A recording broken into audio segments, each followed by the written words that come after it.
Welcome to the sinister side, a place where history reveals its darkest face and the stories left out of textbooks finally come to light.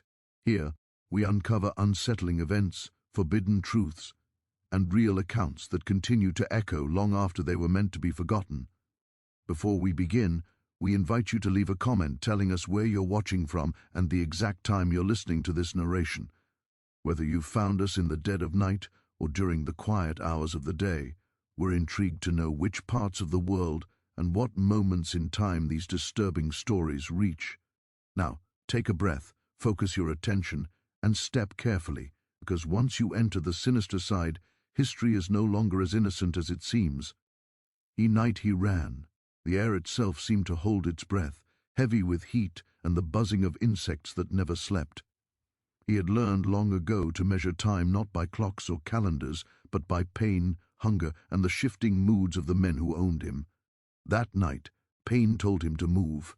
The whip had split his back earlier that day, not for defiance, not for escape, but for collapsing in the field when his legs refused to obey. As darkness fell, he lay on the dirt floor of the quarters, listening to groans, prayers, and the shallow breathing of others who dreamed only of surviving until morning. He did not dream. He waited. When the overseer's lantern finally disappeared and the dogs were chained, he pushed himself upright, every movement a quiet negotiation with agony. He carried nothing but stolen cornmeal tied in a rag, and the knowledge burned into him by whispered stories. Go where the horses sink. Go where the trees grow from water. Go where white men fear to follow. The swamp. It was spoken of like a living thing, a monster that swallowed the foolish and spared only the desperate. To him, it sounded like a door left open. He slipped past the last fence, his bare feet memorizing the ground in the dark. Each step away from the plantation felt unreal, as if the world might suddenly shout and drag him back by the throat. His heart pounded so loudly he was sure it could be heard across the fields. Every owl's cry felt like a signal, every rustle of leaves like pursuit. He did not run at first. He walked, forcing himself to move slowly, steadily, because panic wasted breath, and breath was life. By the time the land began to soften under his feet, dawn was a pale threat on the horizon. He waded into water that climbed his calves, then his knees, then his waist, sucking at him as if trying to pull him down and claim him. Mosquitoes swarmed his face, crawling into his eyes and mouth, drinking freely. He welcomed them, their noise covered his own. He tore strips from his shirt to bind his bleeding back, the cloth instantly soaked and heavy. Each step forward erased the last, leaving no trail but broken reeds and trembling water.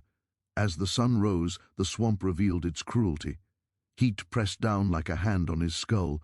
Roots twisted beneath the surface, grabbing his ankles, threatening to trip him into water that smelled of rot and secrets. He learned quickly to test each step with his toes, to lean his weight forward, to fall softly when he must. He drank from the swamp despite the taste, telling himself that sickness was a problem for tomorrow, and tomorrow was not promised to slaves or runaways. By the second night, he no longer knew how far he had traveled, only that the sounds of civilization had vanished. No wagons, no distant voices, no barking dogs. The swamp spoke instead, croaking and buzzing and whispering in languages older than fear. He found a rise of ground barely higher than the water and collapsed there, shivering despite the heat. Sleep came in fragments, broken by visions of chains tightening around his ankles and hands reaching from the dark to drag him back. He moved again before sunrise, guided by instinct and desperation. Once, he saw a snake slide across his path, thick and unhurried, and stepped aside without thinking. Another time, something large splashed nearby, and he froze, heart hammering, until the ripples faded. Hunger gnawed at him constantly. He mixed cornmeal with swamp water into a paste and swallowed it without chewing, afraid that stopping would invite capture or death. On the third day, fever came. His thoughts blurred, memory of something unseen. The world beyond the swamp would never know his name, but it would feel the absence he left behind. He stayed there for hours, listening, learning the new rules of this hidden world. In the swamp, sound traveled strangely, carrying far and then dying suddenly. He learned when to move and when to become still as bark. The insects became clocks, their rhythms marking the slow passage of time. When hunger returned, he ignored it, focusing instead on the simple miracle of not being chased. His muscles slowly unclenched, though his mind never fully rested. Freedom, he understood, was not a moment but a condition that demanded constant vigilance. At dawn, he explored the small refuge beneath the roots. It was not empty. Old ashes clung to a patch of dry earth, and a broken fish spine lay nearby, cleaned by careful hands. Someone had lived here, cooked here, survived here. The realization steadied him. He was not alone in his defiance. He cleaned his wounds with water and crushed leaves, repeating remedies learned from elders who had treated pain with knowledge when doctors were forbidden. Each small act of care felt like reclaiming a piece of himself.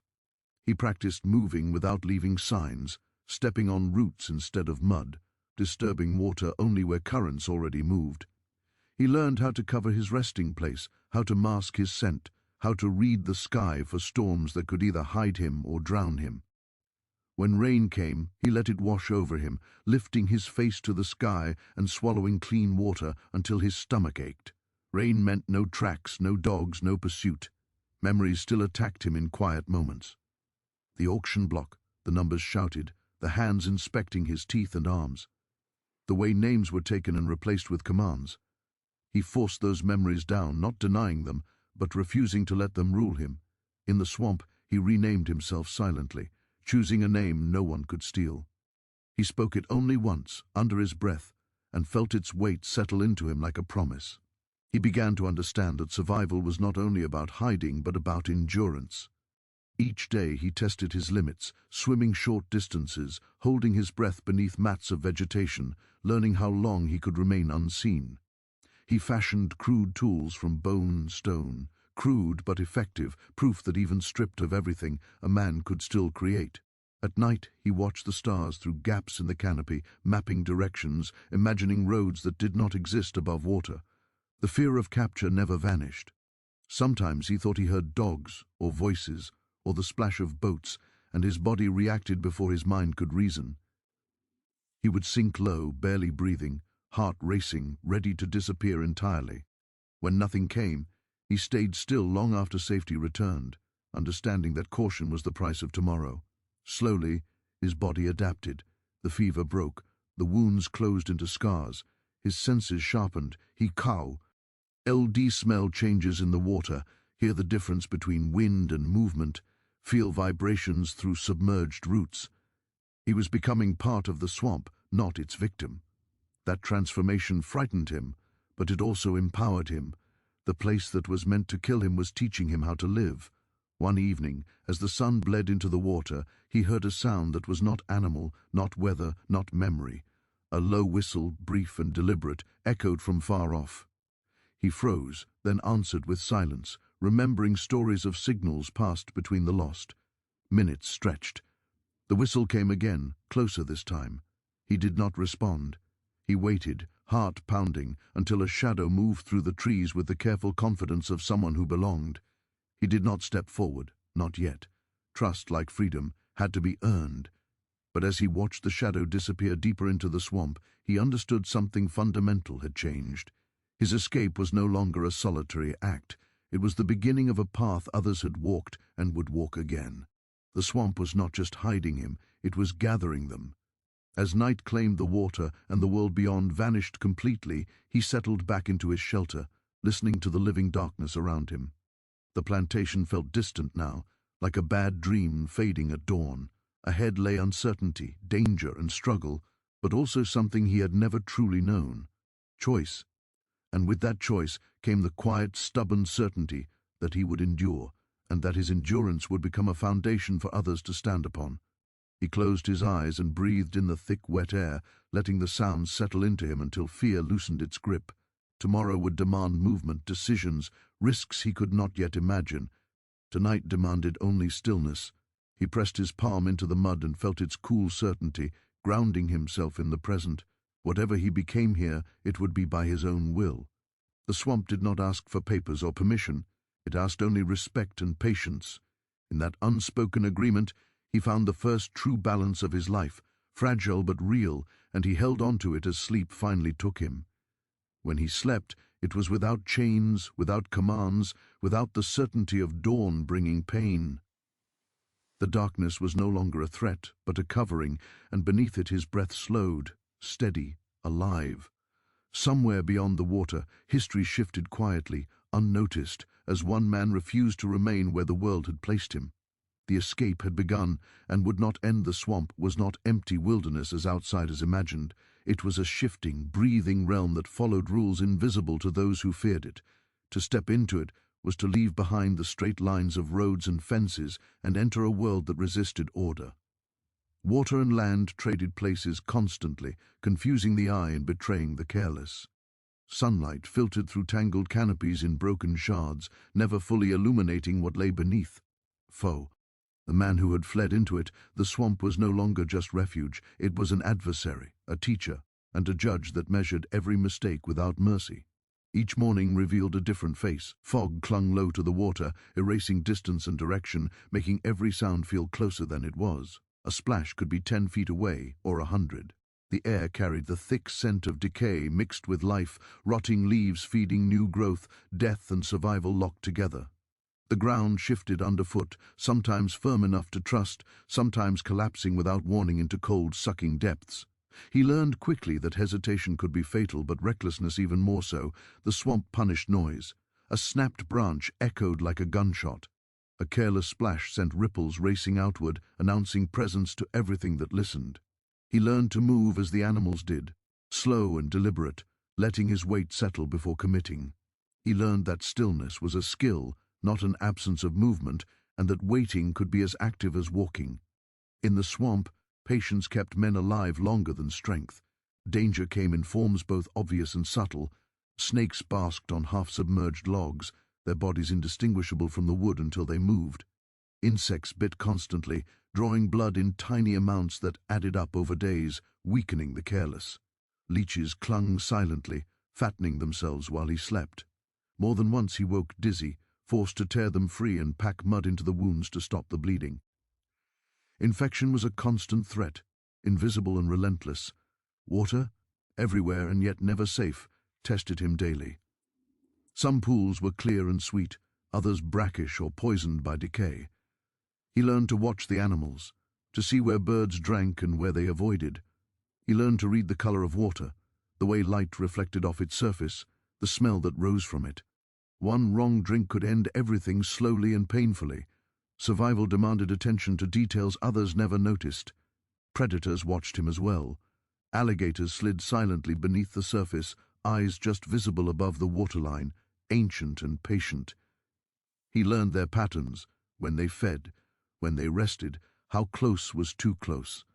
Once, while crossing a narrow channel, he felt a sudden surge beneath his legs and barely managed to fling himself onto a mat of vegetation as a massive body passed where he had been seconds before. His heart hammered for hours afterward, but he kept moving. Fear could not be allowed to root him in place. The swamp also hid human dangers. The deeper he went, the more he realized why pursuers hesitated. Horses could not pass. Boats risked capsizing or becoming trapped. Dogs lost scent quickly, confused by water and rot. Yet men had come here before, armed and desperate, and some had never returned. The swamp remembered them in rusted metal, half-buried bones, and stories whispered along its edges. Those remains served as warnings, written without words. At night, the swamp transformed again. Sounds multiplied, overlapping until silence became rare. Frogs croaked in competing rhythms, insects droned like distant machinery, unseen creatures moved through water with deliberate splashes. Darkness thickened between the trees, swallowing depth and distance. Fire was impossible, smoke betrayed, and flame drew attention. He learned to navigate by touch and sound, counting steps between landmarks he memorized by feel alone. The stars were often hidden, and the moon turned water into mirrors that could expose him if he was careless. Time lost meaning. Days were measured by hunger and exhaustion, not by numbers. Storms arrived suddenly, violent and overwhelming, turning the swamp into chaos. Rain erased tracks but also flooded shelters, forcing him to relocate quickly or risk drowning. Lightning split the sky, thunder shaking the water itself, and he learned to crouch low, away from tall trees that could become deadly conduits. When storms passed, they left the swamp rearranged, paths gone, new ones formed, demanding constant relearning. Despite its dangers, the swamp provided what the plantation never had: choice. Every action was his decision, every risk his to take or avoid. He chose when to move, where to hide, how to eat. That responsibility was terrifying and empowering. Mistakes were punished immediately, but successes belonged solely to him. The swamp did not care who he had been.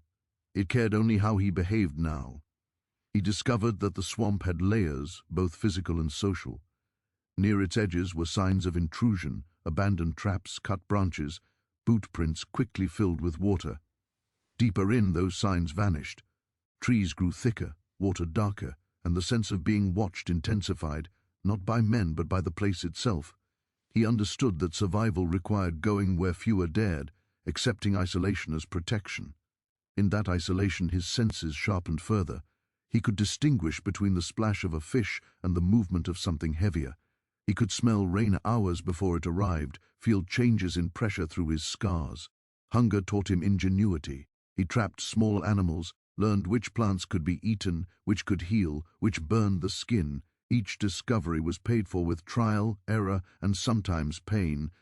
The swamp also erased signs of the world he fled. Clothes rotted quickly, leaving him to fashion replacements from scavenged fabric and plant fibers. His reflection in dark water showed a man altered, leaner, eyes sharper, posture cautious but confident. He began to look like someone who belonged there, and that realization unsettled him. Identity shifted here, shaped by necessity rather than law. Silence became valuable currency. He learned to appreciate moments when the swamp grew quiet, when even insects paused. Those moments often signaled danger, a predator moving, a storm gathering. He learned not to fight the swamp's rhythms to align with them, resting when it rested, moving when it moved. Resistance wasted energy. Adaptation conserved it. The stories he had heard about the swamp before fleeing returned to him, reframed by experience. It was not cursed, not evil. It was indifferent. That indifference was its greatest threat and its greatest gift. It would kill without malice and shelter without intention. Men feared it because it could not be controlled, parceled, or forced to serve. In that way, it mirrored the freedom he sought. Occasionally he sensed signs of others without seeing them. A fish trap reset differently than he remembered, ashes scattered carefully, not randomly by fire, a path through reeds maintained just enough to be usable, but no more. These traces confirmed what he suspected. The swamp was not empty, it was selective. It accepted those willing to learn its language and rejected those who tried to conquer it. Every step deeper severed another tie to the world beyond. He no longer thought in terms of laws or borders, only currents and cover. He no longer feared the crack of a whip, only the warning hiss of a snake or the sudden stillness before attack. Fear changed shape, becoming practical rather than imposed. It sharpened rather than paralyzed. The swamp tested resolve daily. There were moments when exhaustion whispered surrender, when lying down and letting water close over him seemed easier than another step. In those moments, he remembered why he had come, the certainty that death chosen was still choice, and that survival here was defiance. He stood again, moved again, proving to himself that he could endure what others believed impossible. As weeks passed, the swamp ceased to feel like exile and began to feel like territory.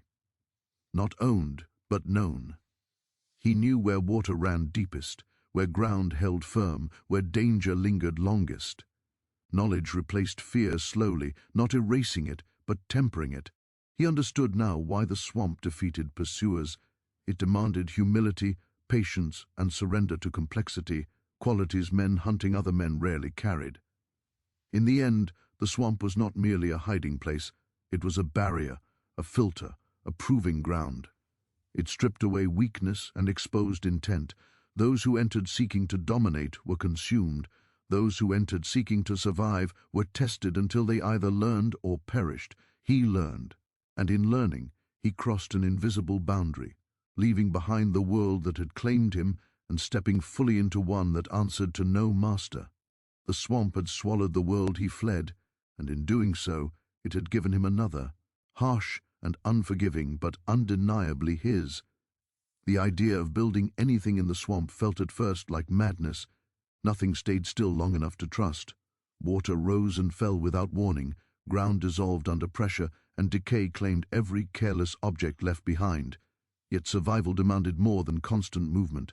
A body could not endure forever without rest, without a place where vigilance could ease just enough to heal.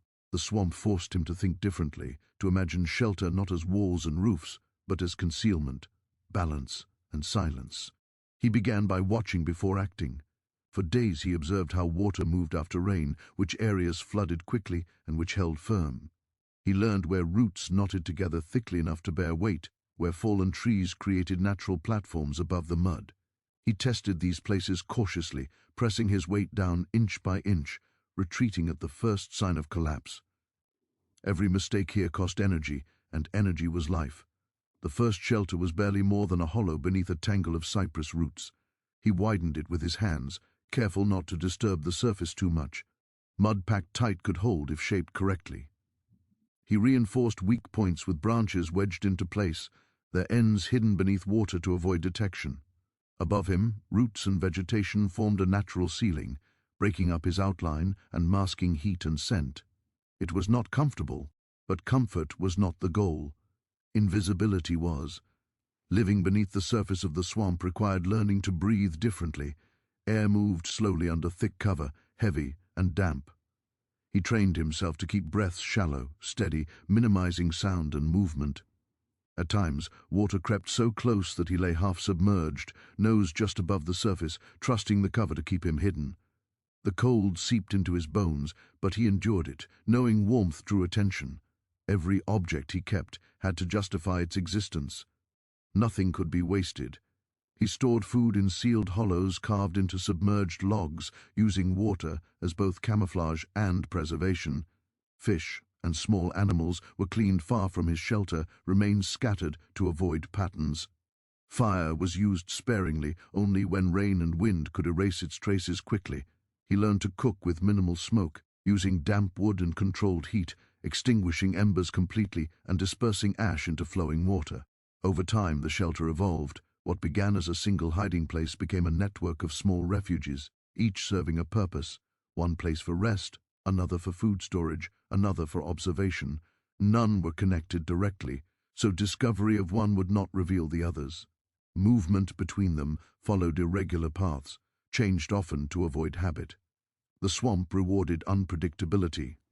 He discovered that building beneath the swamp was less about construction and more about cooperation with the environment.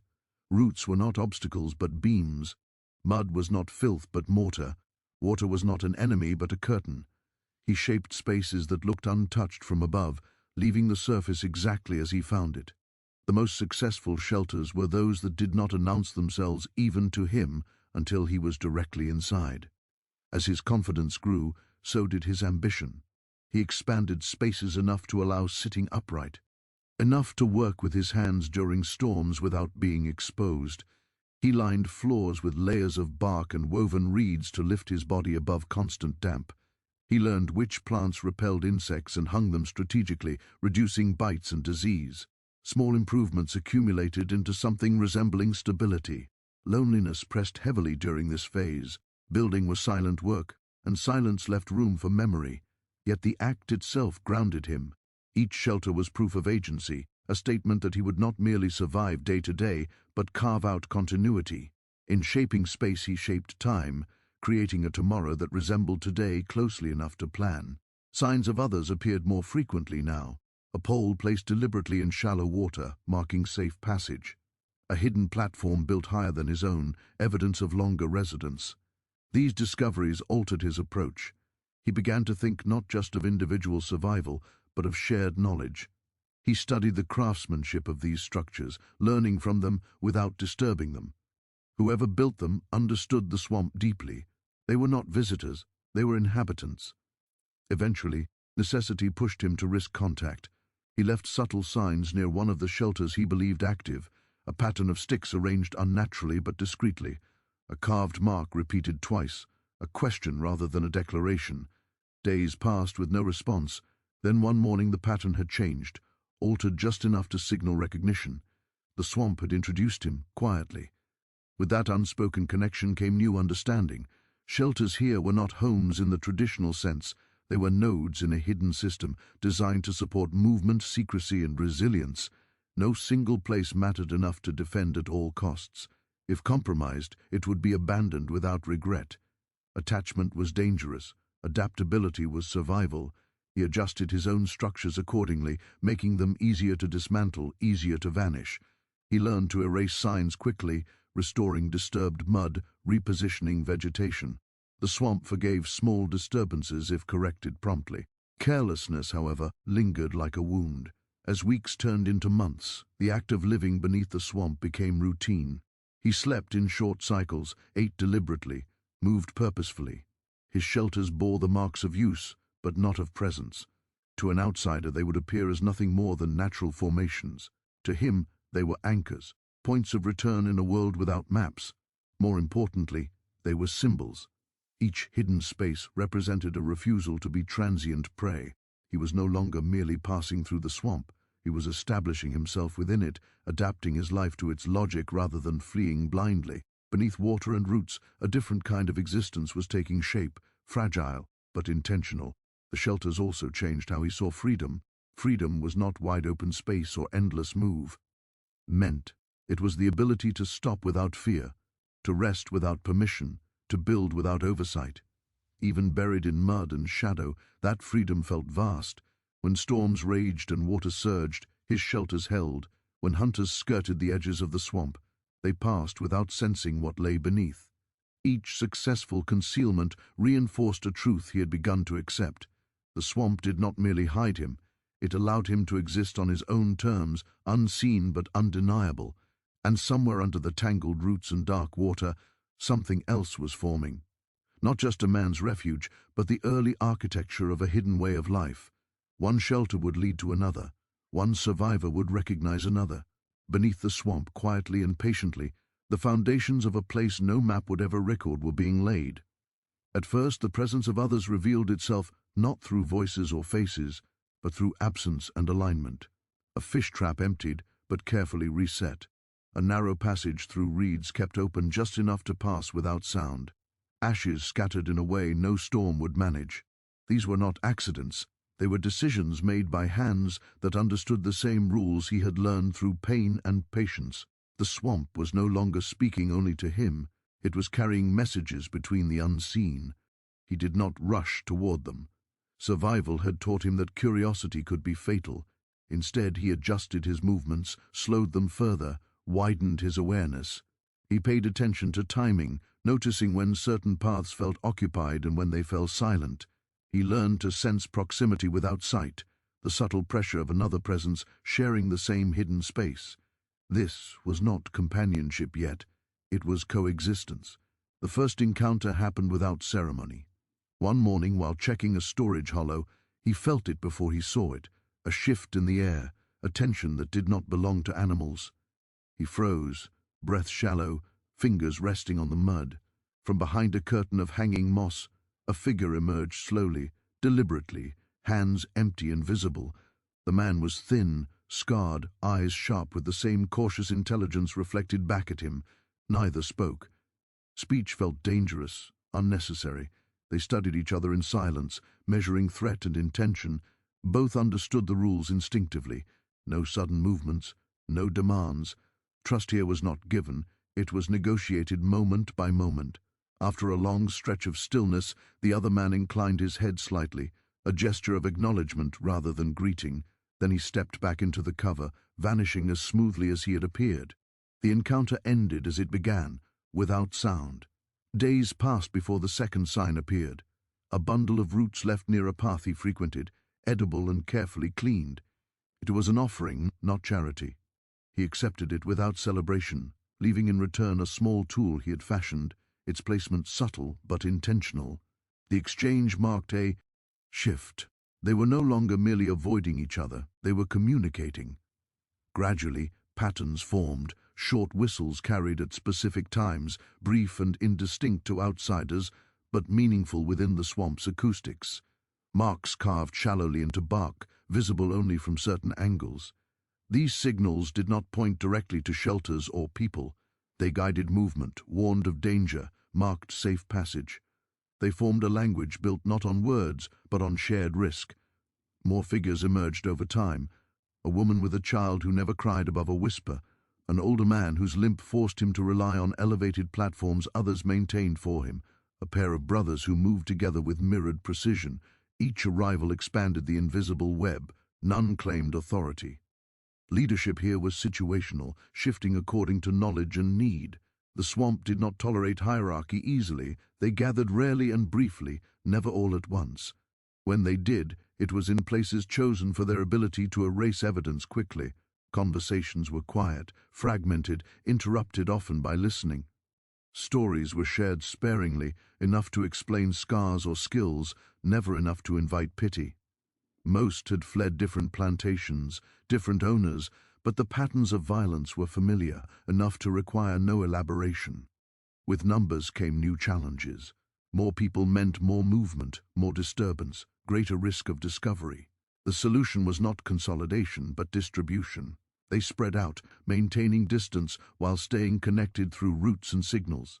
Shelters multiplied, but remained temporary, designed to be abandoned without regret.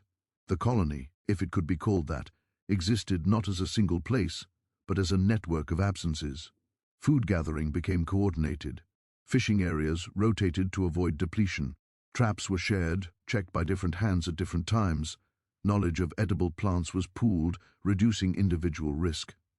When someone fell ill, care was provided quietly, efficiently, without drawing attention. No one was indispensable, but no one was left entirely alone. Children posed the greatest risk and the greatest motivation. Their needs forced adaptations, softer paths, safer resting places, methods of silence that bordered on miraculous. In protecting them, the adults accepted greater danger for themselves. The swamp demanded calculation, but humanity demanded something more.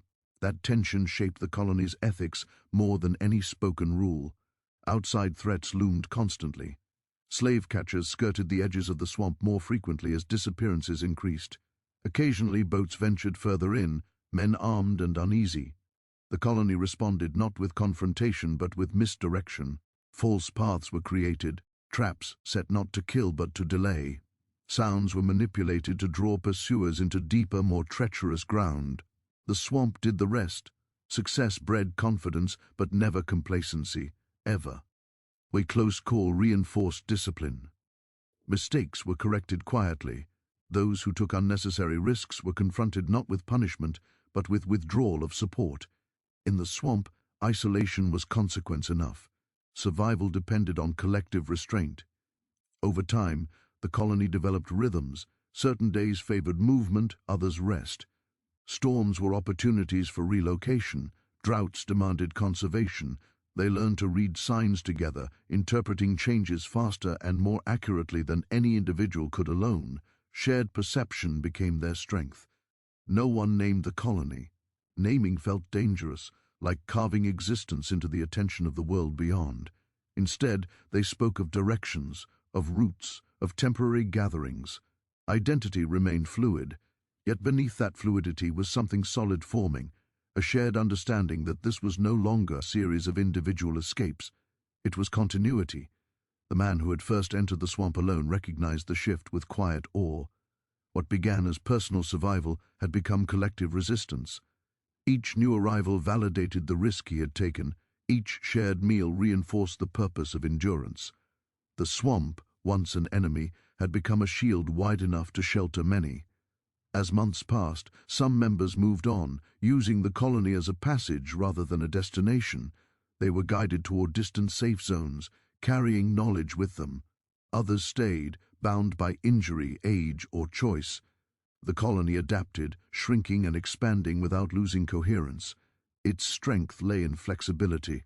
What united them was not hope in the abstract, but practice. Daily acts of caution, cooperation, and care. The colony did not dream loudly of freedom beyond the swamp.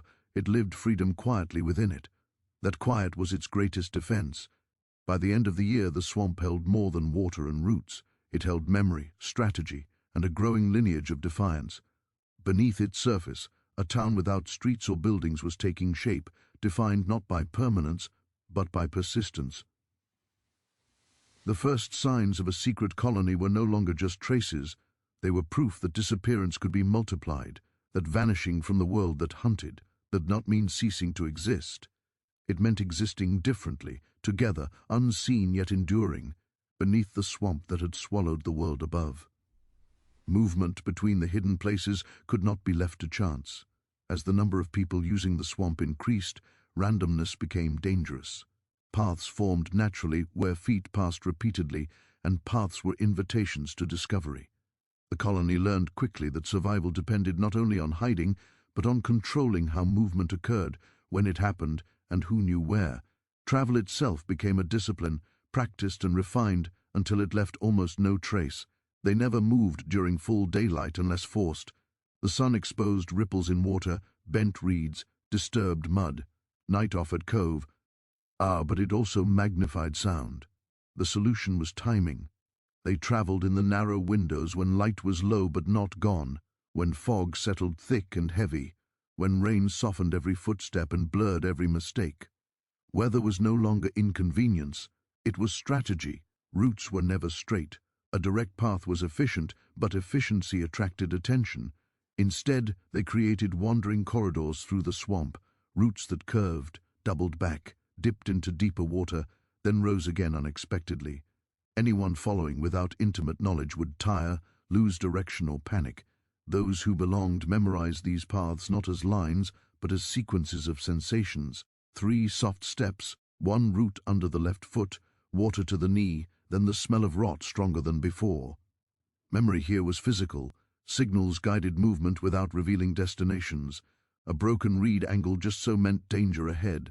A cluster of floating leaves arranged unnaturally marked a safe crossing. Sounds were used sparingly. A low bird-like click meant pause. 2 meant retreat. Silence often meant proceed. These signals were changed regularly, abandoned as soon as they felt too familiar. Predictability was the enemy. Children were taught the system before they were taught stories. They learned to listen before they learned to speak. Games were shaped into lessons, teaching balance, patience, and stillness. A child who could remain motionless while insects crawled across their skin was praised, not for obedience, but for survival. Harsh as it seemed, these lessons kept them alive. The roots extended beyond the swamp's heart, reaching its edges where danger intensified. These outer paths were the most carefully guarded knowledge. Only a few knew them fully, and even they carried incomplete versions, fragments designed to prevent betrayal under capture. Knowledge was distributed like weight across ice, never concentrated enough to cause collapse. When a runaway arrived at the swamp's edge, frightened and exhausted, they were never brought in directly. First came observation, then subtle guidance, a misplaced object that drew them away from patrol routes, a signal repeated until curiosity overcame fear. Only after days, sometimes weeks, would contact be made. Even then, the newcomer was guided blind through twisting paths until disorientation erased any chance of retracing steps. Trust was built slowly, deliberately. The act of guiding others became sacred work. Those who did it accepted enormous risk. If followed, they could doom everyone. As a result, guides rotated often, never using the same routes twice in close succession. They masked their scent, submerged themselves repeatedly, moved in water whenever possible. Some learned to walk entire stretches submerged, breathing through hollow reeds, emerging only when necessary. These techniques were passed on quietly, refined through trial and near disaster. Mistakes happened. Once, a path was used too frequently, and signs of pursuit appeared. The response was immediate. The route was abandoned overnight, misleading markers placed to suggest a different direction. Shelters nearby were dismantled and dispersed. People moved silently, without complaint, understanding that attachment could kill faster than bullets. By morning, path no longer existed, reclaimed by water and growth. The swamp rewarded this discipline. Pursuers grew frustrated, reports grew contradictory, dogs lost scent repeatedly. Men returned shaken, telling stories of getting turned around, of hearing sounds that led nowhere, of paths that vanished beneath their feet. Fear spread among them, exaggerated by rumor. The swamp's reputation deepened, becoming its own defense. Communication between distant groups relied on relay points. No one traveled the entire network unless absolutely necessary. Messages moved hand to hand, sign to sign, passed along like contraband. News of patrols, sickness, births, deaths, all flowed quietly through this system. Information became the colony's bloodstream, invisible but essential. Some routes led outward, not inward. These were escape paths, guiding those who chose not to stay toward distant territories rumored to offer better chances. The colony did not demand loyalty. Choice was respected, but those who left did so carrying responsibility. They were taught just enough to survive the journey, never enough to expose the colony's core. Departure was not exile, it was extension. At night, watching figures move along these hidden roads, one could mistake the colony for something unreal. People appeared and disappeared without sound, without fire, without trace. To the outside world, they were missing. Within the swamp, they were connected, purposeful, alive. The man who had once stumbled blindly into the water now walked these paths with ease. He felt the difference beneath his feet before his eyes confirmed it.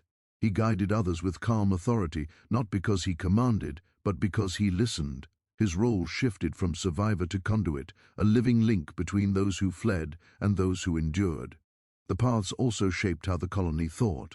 They learned that progress did not require visibility, that movement did not require ownership, that safety lay not in walls but in flow. The swamp became a map written in memory and motion rather than ink. As seasons changed, routes shifted. Floods erased old corridors and revealed new ones. The colony adapted without mourning what was lost. Flexibility was ingrained now, a reflex rather than a strategy. Every change reinforced a core truth. Nothing here was permanent except the commitment to remain unseen. Occasionally a guide did not return. Silence fell heavier then, charged with fear and respect. Routes associated with them were closed immediately. No questions were asked aloud. Mourning was internal, private, carried in posture and restraint. Survival demanded forward motion, even when grief pulled back. The hidden roads were not just paths through the swamp. They were expressions of collective will. Each step taken carefully, each signal passed correctly, was an act of defiance against a world that insisted these people had nowhere to go. They went anyway, quietly, deliberately, together. Over time, the network grew dense enough that no single loss could unravel it. Redundancy protected it. Knowledge overlapped just enough to compensate for absence. The colony matured, no longer fragile in its movement, no longer reactive alone. It anticipated danger, adjusted before threats materialized. Those who hunted them never understood what they faced. They searched for camps, for fires, for footprints. They did not understand that the town beneath the swamp was not fixed in space. It was mobile, adaptive, existing in the spaces between their expectations. It moved like water, yielding and reshaping, impossible to grasp. In the quiet hours before dawn, when fog settled thickest and the world narrowed to breath and sound, the hidden roads came alive. Figures passed silently, carrying food, news, children, hope. No banner marked their passage, no record kept their names. Yet with every careful step, the colony asserted its presence by remaining invisible. The swamp had become more than refuge. It was infrastructure. It carried them where no road could, protected them where no wall would. And as long as those night roads existed, as long as knowledge passed from body to body, the colony endured. Not as a place one could find, but as a movement one could never fully stop. Hunters came from the edges of the swamp with predictable arrogance, armed with rifles, chains, and the certainty that the world belonged to them. They imagined the marshes as obstacles, not as guardians, as if fear and brute force could impose order on water, root, and rot. They followed what they believed were tracks, relying on hounds whose instincts could not account for mud, shifting currents, or the deliberate misdirection of men who had learned to move like ghosts. From the first day they entered, the swamp recognized them, and it was merciless in its response. The men moved cautiously at first, but confidence grew too quickly. One assumed mastery over terrain after wading knee-deep for an hour, another trusted his dog's bark more than his eyes. Small errors compounded. Roots grabbed boots, water shifted unpredictably, and a misjudged step sank a man up to his waist. Panic followed naturally, and panic spread faster than logic. The hunters had training, But the swamp required intuition beyond any textbook. Those who underestimated it paid the price. Their presence was felt immediately by the colony. Whispers carried along water channels, signals adjusted, paths rerouted. They did not flee blindly, but they did respond. False markers were set, misleading scents laid, shallow traps constructed to delay pursuit without inflicting fatal injury. The colony had learned that survival was not about combat. It was about deception, patience, and subtlety. Every hunter who left confused and empty-handed reinforced the collective knowledge that the swamp was a weapon in itself. Despite the relative safety, tension remained high. Men with rifles at the periphery forced the colony to move silently, resting less, rationing food more strictly. Children were kept in deeper, more concealed shelters, guided by adults along secret routes only during low visibility. Every step was calculated. Every decision weighed against the possibility of detection. The swamp, which had been a teacher for individual survival, now became the instructor for group strategy. Attempts to pursue deeper often ended in frustration for the hunters. Horses could not traverse the terrain, boats capsized in hidden channels, and the scent of the runaways became unreliable in waterlogged air. Dogs struggled with the layering of smells, the decay of vegetation, the natural predators, the presence of others masking the colony's tracks. Men became nervous, their confidence faltering. Some turned back, others pressed forward, stubbornness overpowering wisdom. The swamp swallowed both. At times, hunters left behind unintended gifts. A mislaid tool, a broken weapon, or even human waste in a shallow channel inadvertently marked the edges of their presence.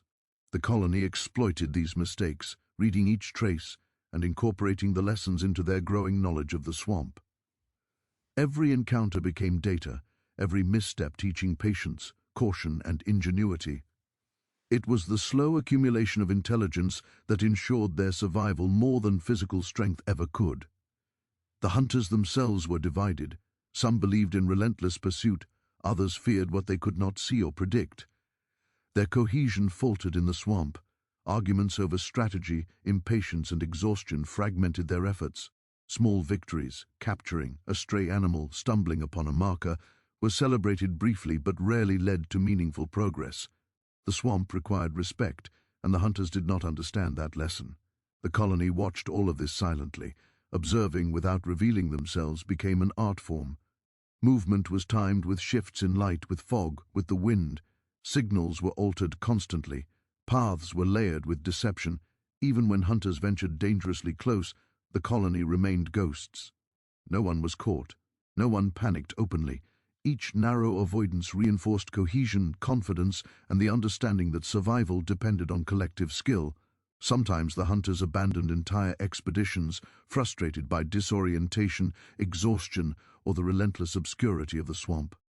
They returned to plantations, reporting failures that were exaggerated by fear. Rumors of spirits, hidden men, impossible traps spread. Those who persisted often underestimated the mental toll, nights spent anxious and wet, days slogging through ankle-deep water, mora. Fatigue from confronting the unknown. The swamp exacted its toll slowly but efficiently.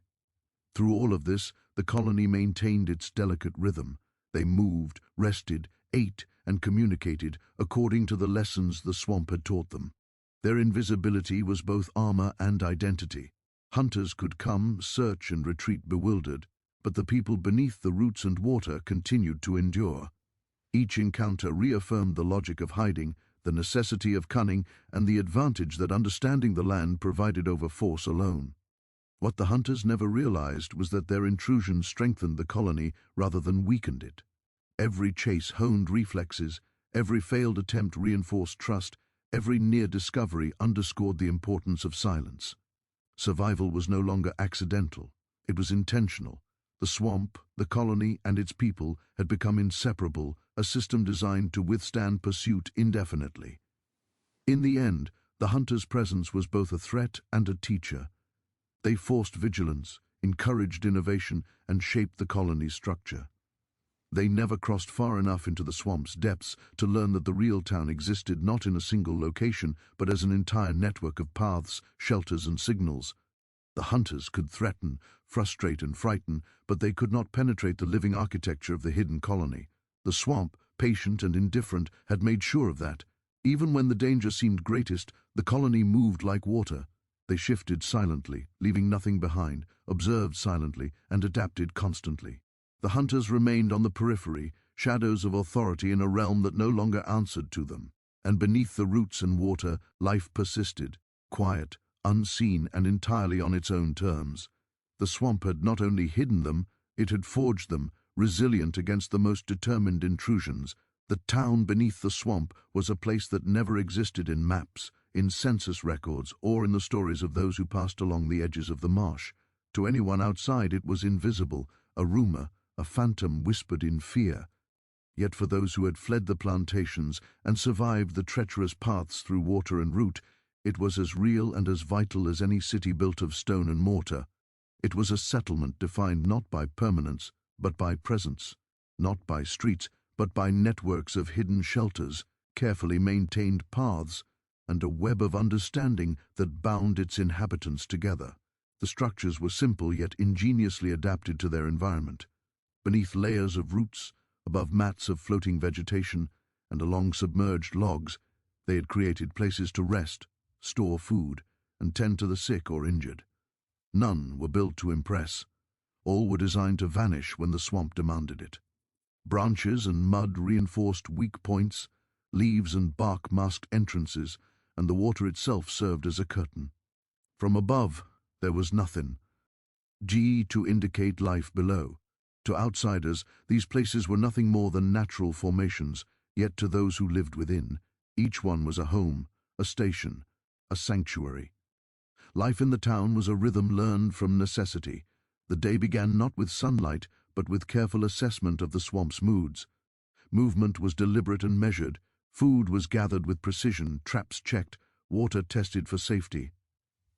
Children were awakened quietly, instructed in the ways of silence and observation before the full day began. Every action carried consequences. Every mistake could expose not just the individual, but the entire hidden community. Discipline was survival. Routine was rebellion against the world that sought to claim them. The people of the swamp town were bound not by law or hierarchy, but by shared experience and mutual reliance. Leadership existed only in practice, shifting to the most knowledgeable or capable in any given moment. Those who had survived longest in the swamp might guide newcomers, while others coordinated the movement of children, food, and supplies. Every adult understood that individual skill mattered, but collective action was essential. The swamp did not allow arrogance or negligence. One careless step could unravel months of careful planning.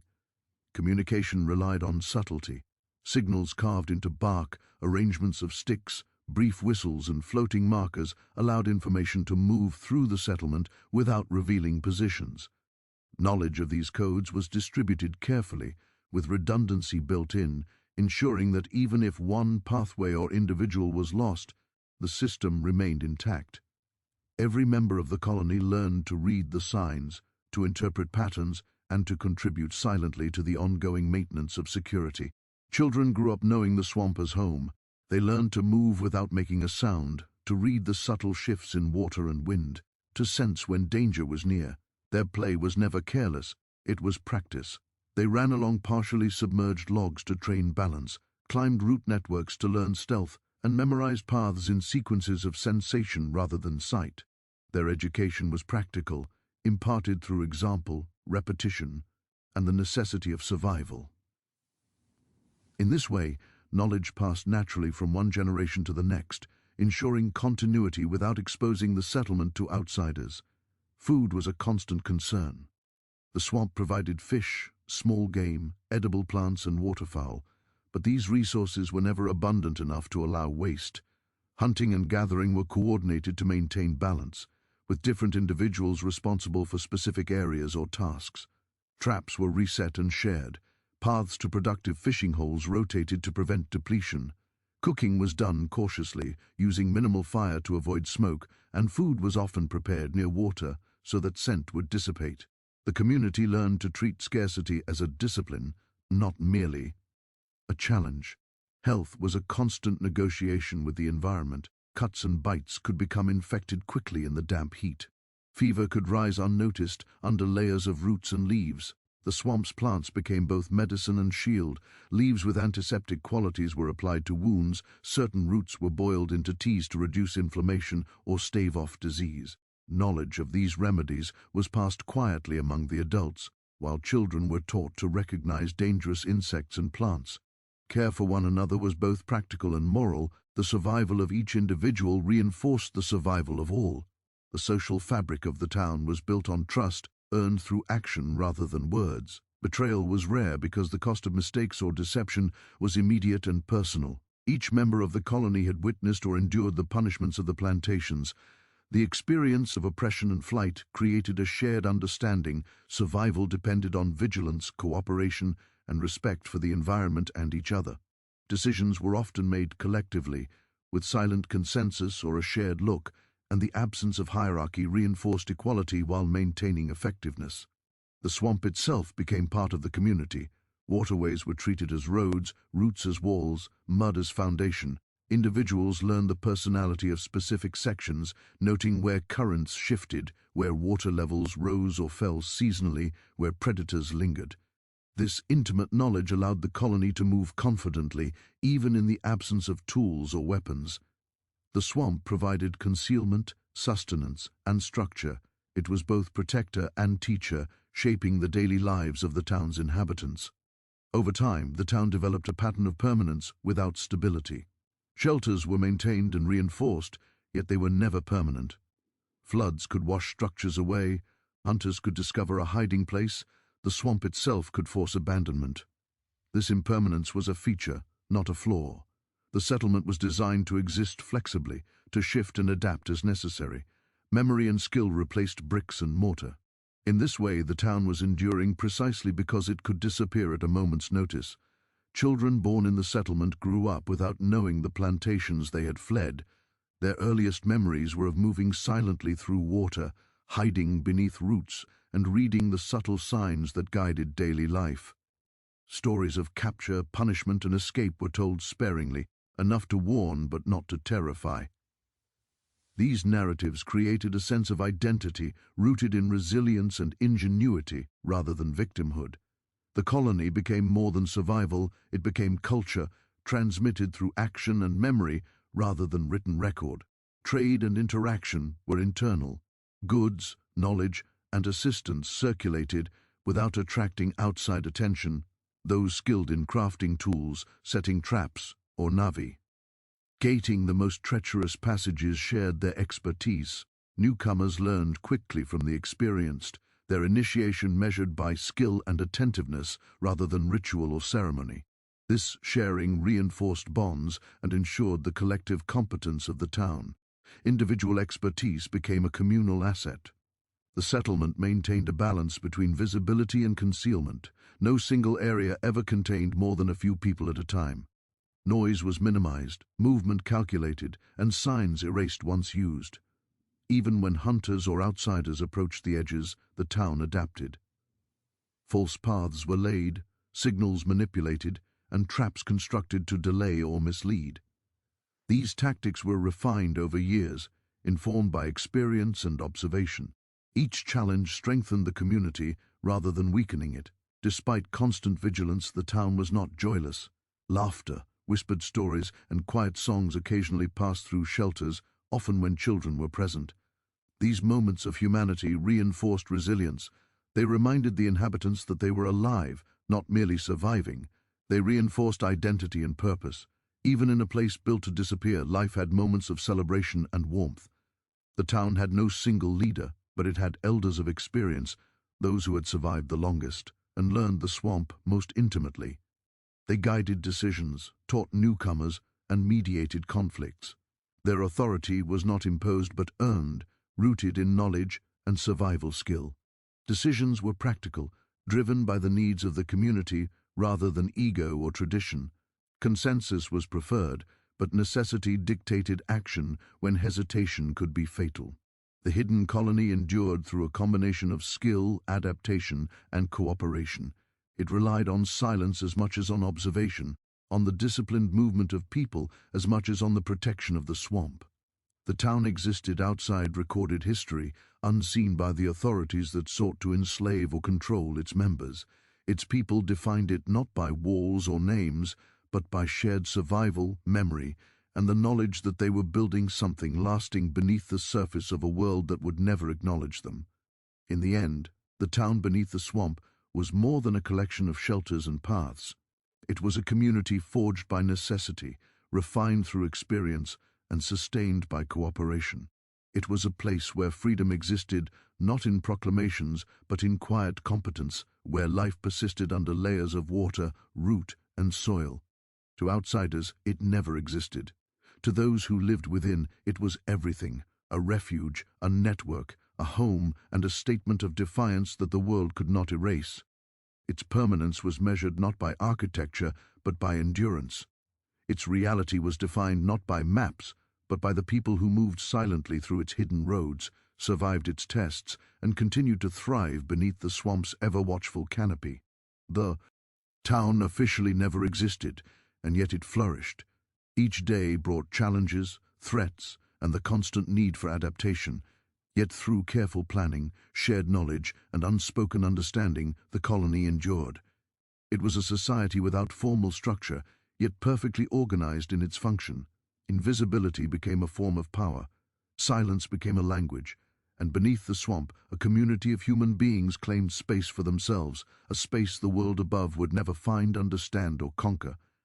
The town beneath the swamp, though undocumented, unseen, and denied by history, persisted through ingenuity, discipline, and collective will. It proved that survival could be more than mere escape.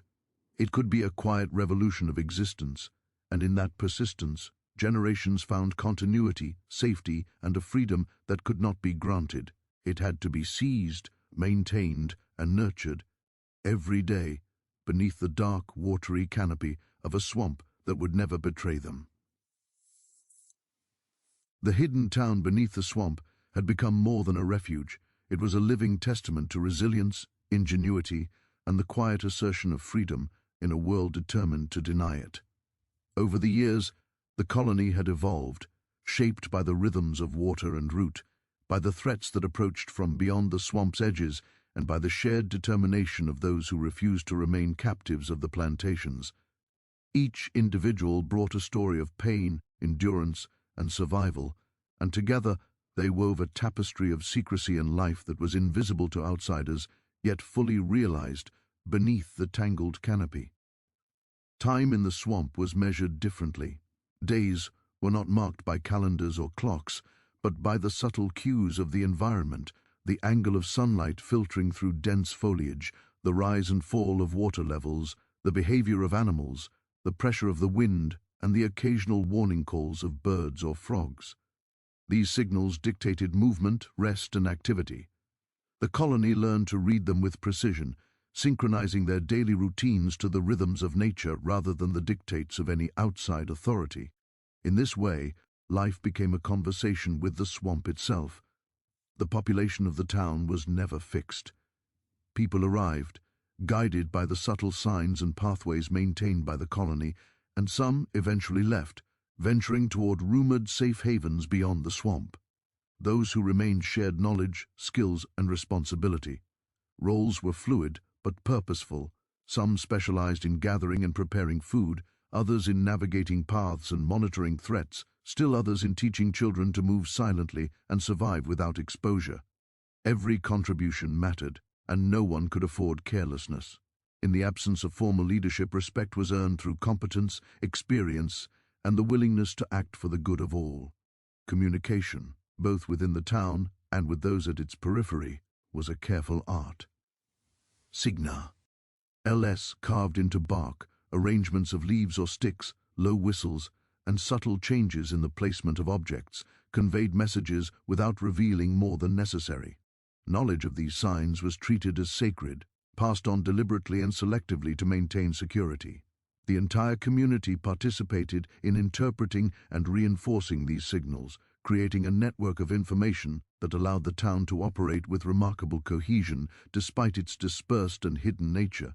Children were central to the future of the colony. They grew up immersed in the swamp, learning its dangers and its protections from the earliest age. Play was never frivolous, it was training. Games taught balance, stealth, observation, and patience. They learned to move like shadows, to sense shifts in water and root, to detect predators and avoid hazards. These lessons, passed from one generation to the next, ensured that knowledge was embedded not in books or spoken words alone, but in the physical and mental discipline necessary to survive and thrive. Food was a constant concern, requiring creativity, planning, and cooperation. Fish, crustaceans, waterfowl, small game, and edible plants were harvested according to a careful rotation to prevent depletion. Traps and nets were shared, and their placement constantly adjusted to account for water levels and animal movement. Cooking was done sparingly, often near water, with minimal fire to prevent detection. Every meal required strategy, yet it also reinforced social bonds and shared responsibility. In this way, sustenance became both a practical necessity and a means of cultivating trust and cooperation. Health and medical knowledge were preserved carefully. Cuts, bites, and infections could become deadly in the swamp's humid environment. Adults taught children to recognize warning signs, treat minor injuries, and identify medicinal plants. Certain leaves, roots, and herbs were used to disinfect wounds, reduce inflammation, or alleviate fever. Knowledge of these remedies was crucial and treated as communal property. Elders and experienced survivors played an essential role in ensuring that health practices were transmitted accurately, maintaining the viability of the community. The social fabric of the town was reinforced by shared purpose and mutual dependence. There were no formal leaders, no imposed authority, but a culture of responsibility emerged naturally. Everyone understood that one careless action could expose many, and that survival depended on the collective vigilance, intelligence, and discretion of all. Conflicts were resolved quietly, often through example or subtle guidance rather than confrontation. Cooperation was not optional, it was essential. Every member of the colony contributed, aware that the entire network of paths, shelters, and signals depended on the discipline of each individual. Security remained a constant concern. Hunters and patrols from the plantations occasionally ventured near the swamp, seeking to reclaim those who had escaped. The town's inhabitants responded not with direct confrontation, but with strategy, misdirection, and concealment. False paths were laid, misleading markers placed, and movement carefully timed. Those who moved through the network of shelters and hidden routes did so with precision, minimizing exposure and avoiding unnecessary risks. Each encounter with outsiders reinforced the necessity of discipline, reinforcing the colony's survival practices. Despite the constant demands of survival, life in the town retained moments of humanity and even joy. Laughter, whispered stories, quiet songs, and shared meals created a sense of community that transcended the mere act of living. These small rituals nurtured resilience and morale, reminding the inhabitants that they were not merely hiding or surviving. They were alive, creating a life of their own under circumstances designed to deny it. Moments of play, particularly for children, became essential lessons in coordination, observation, and stealth, but they also reinforced the bonds of community and the sense of belonging. Over time, the hidden town began to exhibit a kind of organized complexity. Shelters, paths, and signals formed an interconnected network that could adapt to environmental changes, threats, and population shifts. Floods, storms, and seasonal variations required constant attention, and the town adjusted accordingly, abandoning some areas, fortifying others, and creating temporary refuges where necessary. Knowledge of the terrain, combined with collective memory and communication, allowed the community to respond dynamically, ensuring continuity despite the ever-changing conditions of the swamp. The town's inhabitants also developed an understanding of the psychological dimensions of hiding. Silence, stillness, and patience became as important as physical skill. They learned to move like water, blending with the environment, using the swamp's natural features to conceal their presence. Fear was transformed into discipline, caution became instinct, and confidence emerged from intimate knowledge of the land. Every decision, from choosing a shelter to selecting a path, was informed by a balance between necessity and risk, creating a culture of deliberate action. Trade and resource sharing within the town reinforced interdependence. Skills, tools, knowledge, and food were circulated carefully, with attention to both need and security. Those proficient in navigation, crafting, or medicinal knowledge shared their expertise, ensuring that the community's collective competence grew steadily. New arrivals were taught cautiously, guided through paths and practices that would allow them to contribute safely. Knowledge was a communal asset, not an individual privilege, and its careful management was central to the colony's survival. The town's identity was shaped by its invisibility. It had no name in maps or records, no legal recognition, and no external authority. Its existence was affirmed through action rather than documentation, the careful placement of shelters, the discipline of movement, the preservation of knowledge, and the quiet transmission of culture from one generation to the next. Its permanence relied on adaptability and discretion rather than permanence in physical structures. Every day of survival was an assertion of freedom and agency in a world that sought to erase both. Over the years, the hidden town became more than a collection of shelters. It was a social organism, a network of interdependent individuals who had learned to thrive in a hostile environment. It maintained a delicate balance between secrecy and community, between individual initiative and collective discipline. Every member understood that survival required both skill and cooperation, that freedom was maintained through vigilance, and that the swamp itself was both protector and teacher. The town's endurance was a testament to human ingenuity and resilience. Despite the constant threat of capture, disease, scarcity, and environmental hazards, it persisted, evolving in response to challenges. The network of paths, signals, and shelters became increasingly sophisticated, allowing movement, communication, and coordination that were invisible to outsiders. This adaptability ensured that even as circumstances changed, the town could continue to function, protect its inhabitants, and preserve the knowledge that sustained them. Children grew up not only skilled in survival, but steeped in the values of the colony. Observation, discretion, cooperation, and resourcefulness became second nature. Their education was practical, experiential, and continuous, integrating the lessons of the swamp into every aspect of daily life.